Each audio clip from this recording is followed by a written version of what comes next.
అయోధ్యలో శ్రీరాముడి ప్రాణప్రతిష్ఠ సందర్భంగా దేశమంతా కూడా పండుగ వాతావరణం నెలకొంది. ఉమ్మడి కర్నూలు జిల్లాలోని అన్ని ఆలయాలు ఉదయం నుంచి కూడా ప్రత్యేక పూజలతో కూడా భక్తులు వచ్చి దర్శనం చేసుకున్నటువంటి పరిస్థితి కనిపిస్తుంది. ఉమ్మడి కర్నూలు జిల్లాలోని అన్ని ఆలయాల్లో కూడా పండుగ వాతావరణం నెలకొంది. అదేవిధంగా ఈ రోజు ప్రతి ఇంటా కూడా దీపావళి పండుగ జరుపుల నుంచి పిలుపునిచ్చినటువంటి నేపథ్యంలో ఈ రోజు పెద్ద ఎత్తున భక్తులకు గుళ్ళకు రావటం, అదేవిధంగా ప్రత్యేక ఆలయాల్లో కూడా ప్రత్యేక పూజలు చేయడం జరుగుతుంది. మనం ప్రస్తుతం చైతన్యపురిలో ఉన్నటువంటి మహాశక్తి ఆలయం వద్ద ఉన్నాం. ఇక్కడ ఉదయం నుంచే కూడా భక్తులు పెద్ద సంఖ్యలో వచ్చి కూడా ఇక్కడ దర్శనం చేసుకున్నటువంటి పరిస్థితి కనిపిస్తుంది. ప్రస్తుతం మనం ఇక్కడ ఏదైతే అయోధ్య ప్రాణప్రతిష్ఠ సందర్భంగా ఒక కరీంనగర్ చెందినటువంటి శిల్పి ఏర్పాటు చేసినటువంటి రామ మంత్రానికి సంబంధించినటువంటి ఒక ప్రతిమ, ఏదైతే శైకత శిల్పం, ఇతను ఇసుకతో చేసేటువంటి శైకత శిల్పిగా పేరుగాంచడం జరిగింది. ఈ రోజు నిన్నటి నుంచి కూడా ఆయన 24 గంటల పాటు శ్రమించి అయోధ్య రామ మందిరాన్ని మనం పోలి ఉన్నటువంటి ఈ శైకత శిల్పాన్ని కూడా ఇక్కడ మహాశక్తి ఆలయంలో ఏర్పాటు చేయడం జరిగింది. మొత్తంగా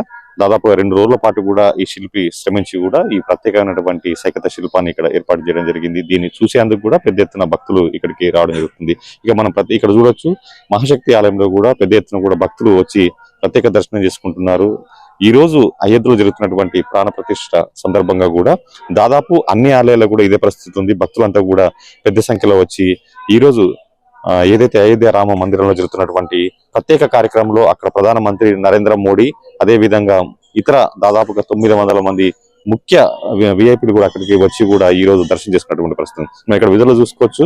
కరీంనగర్ ఎంపీ బండి సంజయ్ కూడా కొద్దిసేపటి క్రితం ఇక్కడ రావడం జరిగింది. ఆయన ఇక్కడ పూజా కార్యక్రమాలు కూడా పాల్గొంటున్నారు. మొత్తంగా ఈ రోజు మహాశక్తి ఆలయంలో జరిగినటువంటి ఈ రోజు ఉదయం ప్రత్యేక పూజలు జరగనున్నాయి. ఆ తర్వాత మధ్యాహ్నం తర్వాత ఇక్కడ బీజేపీ కావచ్చు, లేకపోతే హిందూకు సంబంధించిన హిందూ బంధువులంతా కూడా ఒక ప్రత్యేకమైనటువంటి ర్యాలీ తీస్తున్నారు. మహాశక్తి ఆలయం, అదేవిధంగా టవర్ సర్కిల్, తెలంగాణ చౌక్ వారు కూడా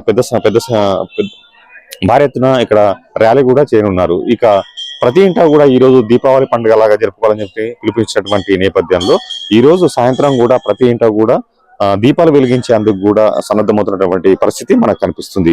ఇక మొత్తంగా అయితే ఈ రోజు అంతా కూడా పండుగ వాతావరణం ఉంది, కోలాహలమైన పరిస్థితి నెలకొన్నటువంటి పరిస్థితి ఉంది. సో మొత్తంగా ఈ రోజు జరుగుతున్నటువంటి ఈ రామ ప్రాణ ప్రతిష్ఠ సందర్భంగా జరుగుతున్నటువంటి ఈ కార్యక్రమాల్లో ప్రత్యేకమైనటువంటి పూజా కార్యక్రమాల్లో పెద్ద సంఖ్యలో భక్తులు పాల్గొంటున్నారు. ఇక ఇటు కేవలం కరీంనగర్లోనే కాకుండా గ్రామాల్లో కూడా ఇదే పండుగ వాతావరణం నెలకొంది. చాలా పెద్ద సంఖ్యలో కూడా భక్తులు, అదే విధంగా ప్రజలు కూడా ఇక్కడ ఈ కార్యక్రమాలు పాల్పంచుకున్నటువంటి పరిస్థితి ఉంది. సో మొత్తంగా అయితే ఈ రోజు జరుగుతున్నటువంటి కార్యక్రమాన్ని ప్రత్యేక జరుగుతున్నటువంటి క్రమంలో ఈ రోజు ఉమ్మడి కరీంనగర్ జిల్లాలో ఈ రోజు ఉన్నటువంటి ఏదైతే పండుగ వాతావరణ పరిస్థితి ఇక్కడ ఉంది. కిషోర్తో రామకృష్ణ, ఐడి న్యూస్, కరీంనగర్.